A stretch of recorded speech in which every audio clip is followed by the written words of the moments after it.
जय जोहार संगवारी मन। छत्तीसगढ़ प्रभात न्यूज चैनल में आप मन के स्वागत है। चलिए जानते हैं छत्तीसगढ़ की आज की तमाम महत्वपूर्ण एवं बड़ी खबरों के बारे में विस्तार से। सबसे पहले बड़ी खबर, छत्तीसगढ़ सरकार ने शासकीय अधिकारी कर्मचारियों के साथ ही निगम मंडल आयोग एवं अर्ध शासकीय संस्थाओं तथा 100% अनुदान प्राप्त अशासकीय संस्थाओं के कर्मचारियों को 7वें वेतनमान के बकाया राशि का तीसरी किस्त भुगतान करने का आदेश जारी कर दिया गया है। तीसरी किस्त में नवंबर 2016 से मार्च 2017 तक कुल 5 माह के बकाया वेतन का भुगतान किया जाएगा।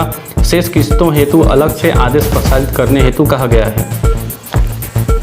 पुलिस मुखबिरी के शक में पूर्व साथी की नक्सलियों द्वारा हत्या कर दी गई है। घटना आमाबेड़ा थाना क्षेत्र के पालूर मेटो गांव के नजदीक बीती रात करीब 15 से 20 नक्सली पहुंचे और उनमें से 5 महिला नक्सली समेत 3 नक्सली गांव के भीतर आकर सुखधर गावड़े नाम की व्यक्ति के घर में घुसकर उसके हाथ पर बांधकर अपने साथ ले गए।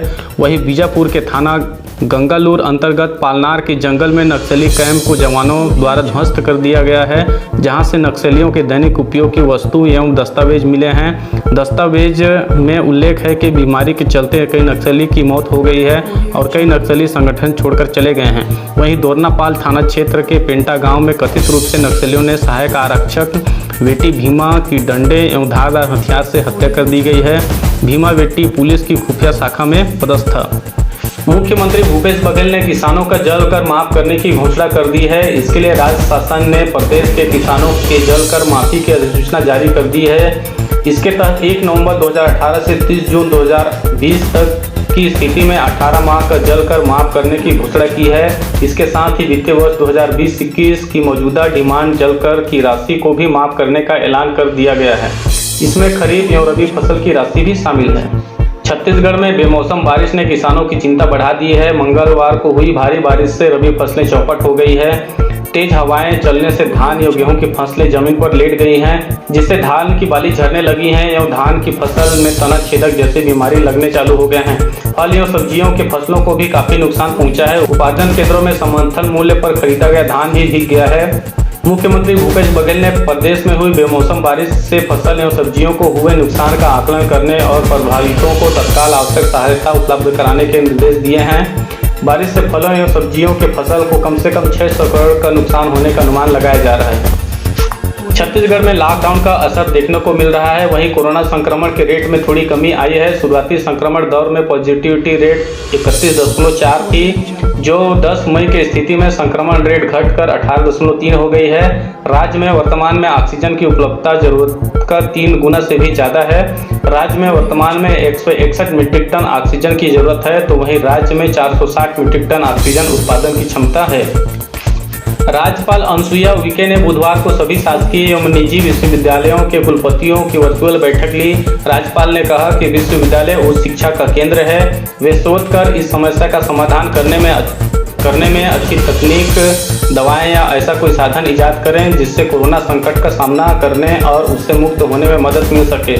उन्होंने विश्वविद्यालय में अध्ययनरत ऐसे विद्यार्थियों का सर्वे करने के निर्देश दिया है जिनके पालकों की कोरोना के कारण देहांत हो गया है या वे किसी प्रकार से गंभीर रूप से प्रभावित हुए हैं। ऐसे विद्यार्थियों की शिक्षा निरंतर जारी रखने हेतु उन्हें मदद करने हेतु निर्देशित किया है।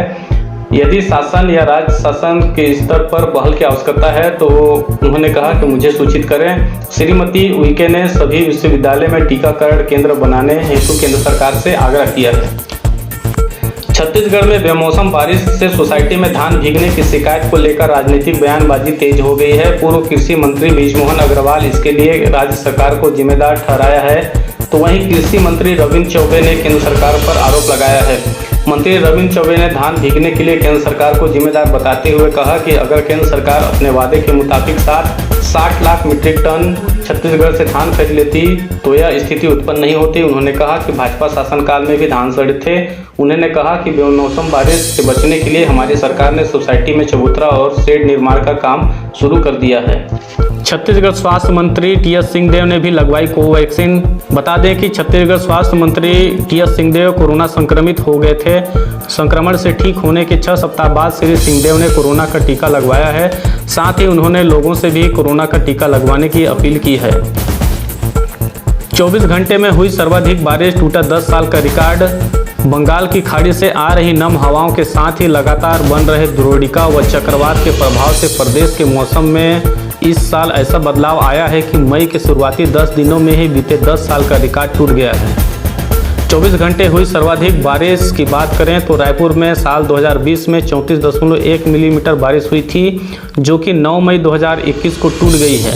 इस दिन रायपुर में 54 मिलीमीटर बारिश दर्ज की गई। 25 लाख की इनामी नक्सली की कोरोना से मौत। कोरोना आपदा बस्तर के नक्सल मोर्चे पर तैनात फोर्स के लिए बड़ा अवसर लेकर आई है। कोरोना की दूसरी लहर जंगल में छिपे नक्सलियों पर कहर बनकर टूट पड़ी है।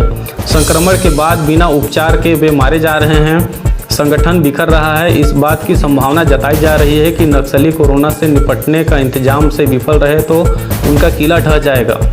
बीते दिनों जंगल से एक कर खबरें सामने आ रही है कि दंडकारण्य स्पेशल जोनल कमेटी के सभी 6 डिवीजनों में बड़े नक्सली नेताओं समेत दर्जन नक्सली कोरोना की चपेट में हैं। एक खतरनाक आंध्र वेरिएंट की चपेट में आ गए हैं। खबर यह भी है कि 25 लाख के इनामी नक्सली एसजीडी कमांडर सुजाता की मौत हो चुकी है।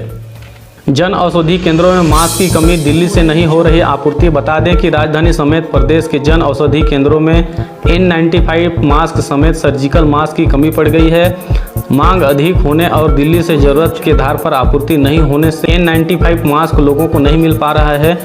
इन केंद्रों में N95 मास्क 25 रुपये और सर्जिकल मास्क 2 रुपये में बेचे जाते हैं। जानकारी के मुताबिक राजधानी में 13 और प्रदेश में कुल 180 जन औषधि केंद्र खोले गए हैं। राज्य सरकार ने लॉन्च किया सीजी टीका ऐप। राजधानी में अब 18+ के लोगों को कोवैक्सीन सेंटर में जाने की जरूरत नहीं पड़ेगी। स्वास्थ्य विभाग द्वारा 12 मई की शाम 5 बजे सीजी टीका ऐप लॉन्च कर दिया गया है। वर्तमान में 18 से 44 साल के बीच टीकाकरण के लिए बड़ी संख्या में लोग वैक्सीनेशन सेंटर पहुंच रहे थे। सीजी टीका ऐप के जरिए अब घर बैठे ही टीकाकरण के लिए रजिस्ट्रेशन कर पाएंगे।